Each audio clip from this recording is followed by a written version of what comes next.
Hey, you there? Wait a minute now, aren't you? You are. You're that scientist chap, Friedman, Fishman, am I right? You must be here to take on the Combine. Not sure what one man can do, but no other reason to visit St. Olga at a time like this. I'll take you to where they made their base, or as far as I can, at any rate.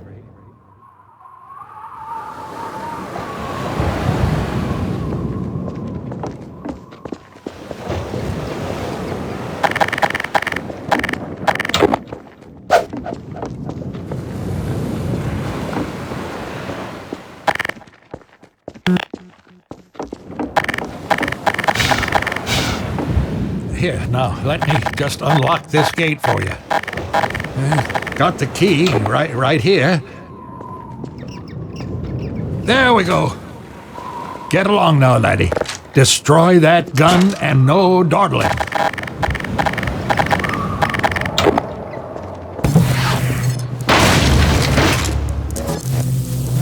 Go on through, lad.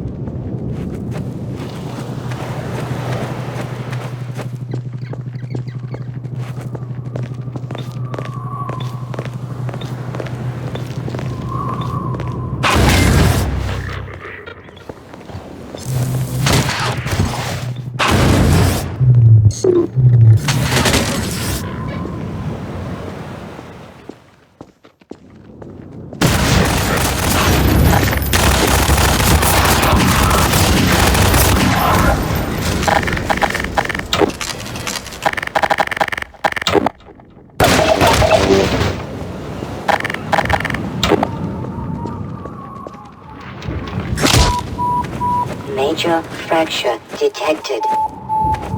Automatic medical systems engaged.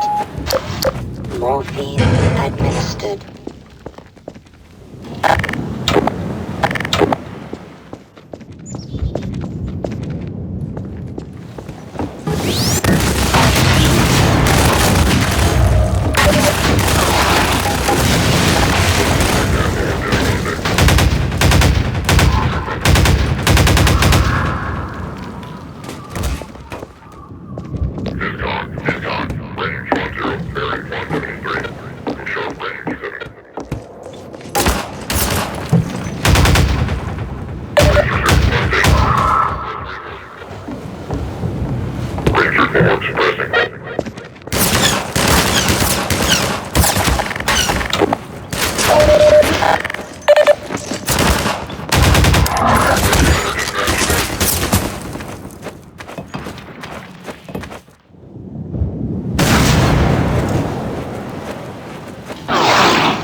You did it, lad.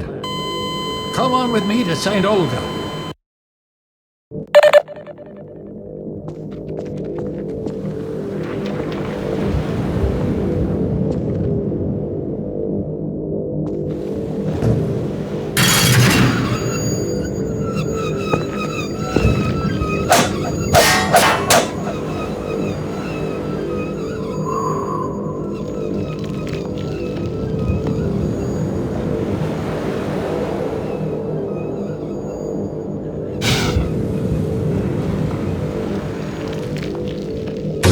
You did it, lad.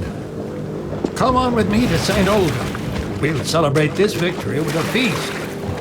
I hope you like leeches. Hey, where you going? You're getting fuzzy around the edges. Well, I guess you got other places to be. Nice knowing ya.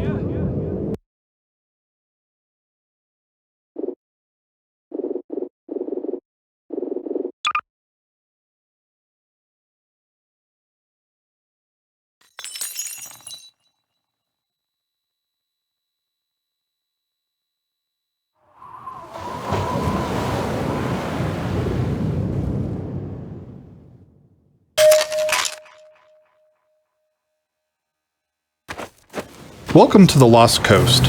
In this tour, we'll be talking about a new graphics technology we've been developing called High Dynamic Range, or HDR for short. We'll also be giving you some insight into the design and production challenges we faced during the construction of the Lost Coast. It appears that you either have HDR disabled or your video hardware does not support HDR. You're still welcome to take a look around the level. First, a quick explanation of the commentary system. To listen to a commentary node, put your crosshair over the floating lambda symbol and press your use key. To stop a commentary node, put your crosshair over the rotating node and press the use key again. Some commentary nodes may take control of the game for the purpose of showing something to you. In these cases, simply pressing your use key again will stop the commentary.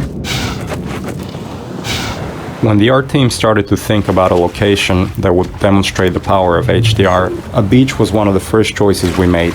The visual relationship between the sky, the water, and the rocks is something we could not achieve without HDR. In order for high dynamic range to correctly simulate the light's interaction with the surfaces around you, like these wet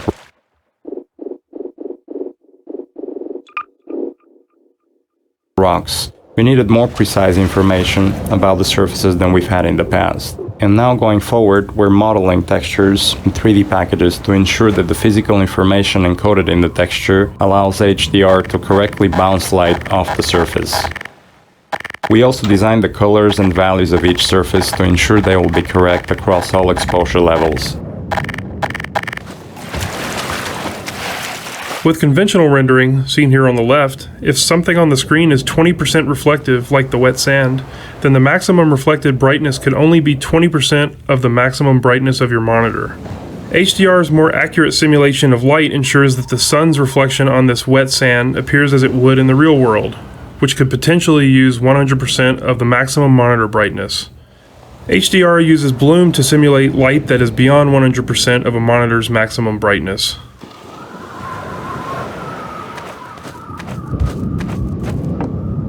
The process of building characters in Half-Life 2 taught us many things. By the end, we believed we'd figured out a more effective process for designing and constructing characters. This fisherman is the first character we built using that process.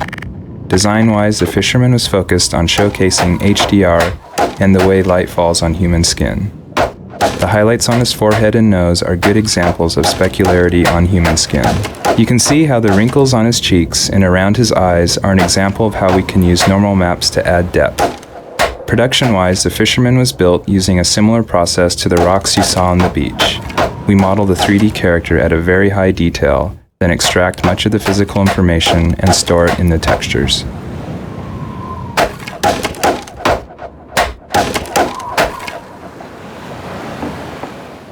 Hey! You there? Wait a minute now. Water presents us with a lot of rendering challenges. In fact, we have to render the scene 3 times. Once for the refraction of what's under the water, once for the reflection of everything above the water, and once from the player's view. You can see the reflection and refraction scenes in the 2 small windows on screen. In the refraction, we calculate per pixel how much water you're looking through to do a volumetric underwater fog to simulate particulate matter.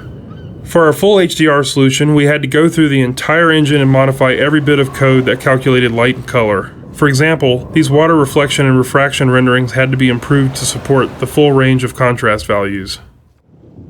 You are. You're that scientist chap, Friedman, Fishman. Am I right? You must be here to take on the Compound. Not sure what one man can do, but no other reason to visit St. Olaf at a time like this. I'll take you to where they made their base, or as far as I can, at any rate.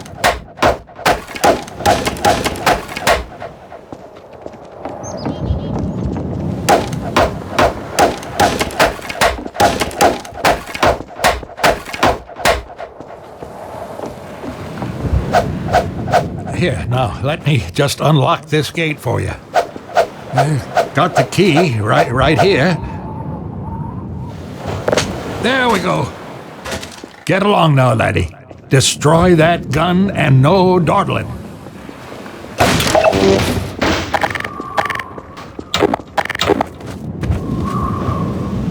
Get along now, laddie. Destroy that gun and no dawdling.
The area you're currently entering is called the Cliffside Arena. We were particularly happy with the vertical cliffside in Half-Life 1 and regretted that we didn't iterate further on that concept in Half-Life 2. Vertical space allows us to force the player to deal with threats from above and below. We find that players focus their view on the direction they're traveling, so by using a cliffside and having the player ascend it, we ensure that the player will look up and be prepared for enemies. If the player's path was to move past the bottom of the cliffside, it would be unlikely he would notice soldiers rappelling down from above. And dying from unknown threats never feels fair and certainly isn't fun.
One of the features of our HDR solution is dynamic tone mapping. The easiest way to think about dynamic tone mapping is that it's a method of simulating the way the human eye reacts to light. In the real world, you've probably walked into a dark room and noticed your eye adjusting to the darkness, letting you see better after some time. Or you've walked out into a bright day and been blinded by the sun, only to have your eye adjust and allow you to see normally. Your iris is adjusting itself in response to the amount of light hitting your eye. Dynamic tone mapping simulates this by automatically adjusting the exposure of the scene to mimic the behavior of your iris. You can see this as the view moves from the dark tunnel to the bright sun and back again. Here, you can see the way we calculate the amount of light hitting the player's eyes. We take a snapshot of the scene, measure the brightness levels, and then use that to adjust exposure. We consider light at the center of the screen more important than at the edges to better simulate the geometry of the eye. The courtyard in front of you is a space we call an arena. Arenas are built to hold the player for a period of time and usually contain combat or some other challenge. They often have multiple entry points for enemies, along with a gate of some kind to prevent the player moving on until the challenge has been completed. In this case, the arena is free of enemies until the player solves a puzzle and triggers an alarm. This is a method that allows the player to explore the arena and get a sense of its space before being forced to fight in it. It adds a sense of uneasiness to the player, who's expecting to be attacked now that they've reached the goal set for them at the start of the map. The break in the action here is also a crucial part of the level's pacing. It allows the player to recover and explore the world a little after being attacked on the way up the cliffside. The Source engine supports a wide variety of shaders. The refraction shader on the window here requires us to copy the scene to a texture, refract it, and then apply it to the window's surface. To fully support HDR, every shader in the engine needed to be updated. So this refraction shader was improved to support the full range of contrast. If you viewed the sun through this window, it would be refracted correctly.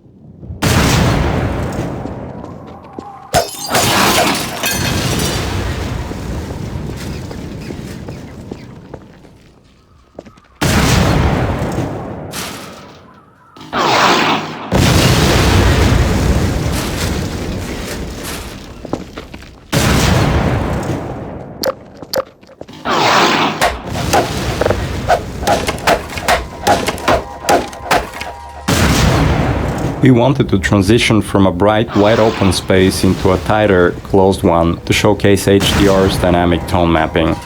We also like to focus on contrasting elements in our settings, like ancient human architecture and futuristic combine technology. A monastery fit these requirements perfectly. Monasteries are generally isolated, unlit, and built ages ago. They provide a great backdrop for the contrasting combine technology. When we build fictional settings, we try to ground them by basing them off a real-world location. We use this location as a design constraint that forces a logical consistency behind the art choices. Churches are great dramatic spaces. They're often lit naturally with extremes of darkness and brightness, which makes them a great showcase for HDR. Gothic churches are the sober monochromatic spaces that you've seen in almost every horror movie or game. Byzantine churches, on the other hand, are very colorful and have a large variety of materials. We wanted that color and material variety to show off our HDR reflections.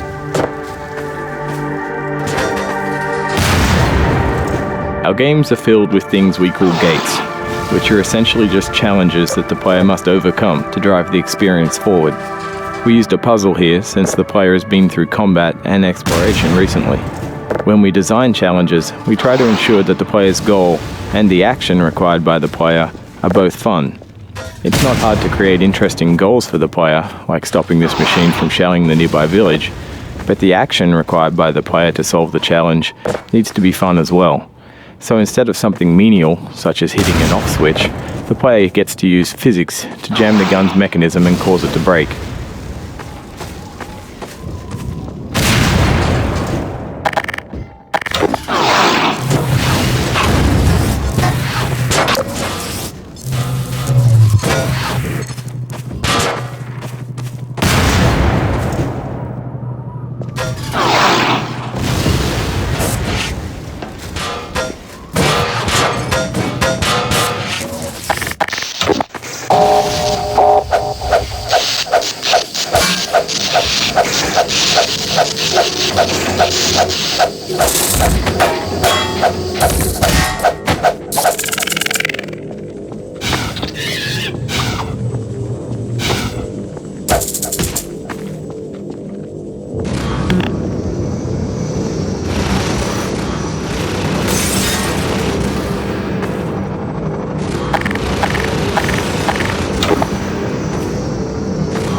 This marks the end of the Lost Coast tour. This has been an experiment on our part to see if our community would find it interesting to learn more about our development process. As always, we're interested in your feedback. I can be reached at gaben, Gaben, at valvesoftware.com. If people like this, we'll keep producing this kind of content for all of our games going forward. Thanks for listening.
This marks the end of the Lost Coast tour. This has been an experiment on our part to see if our community would find it interesting to learn more about our development process. As always, we're interested in your feedback. I can be reached at gaben, Gaben, at valvesoftware.com. If people like this, we'll keep producing this kind of content for all of our games going forward. Thanks for listening.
did it, lad. Major fracture Come on with me to detected. St. Olaf. We can celebrate this victory with a feast.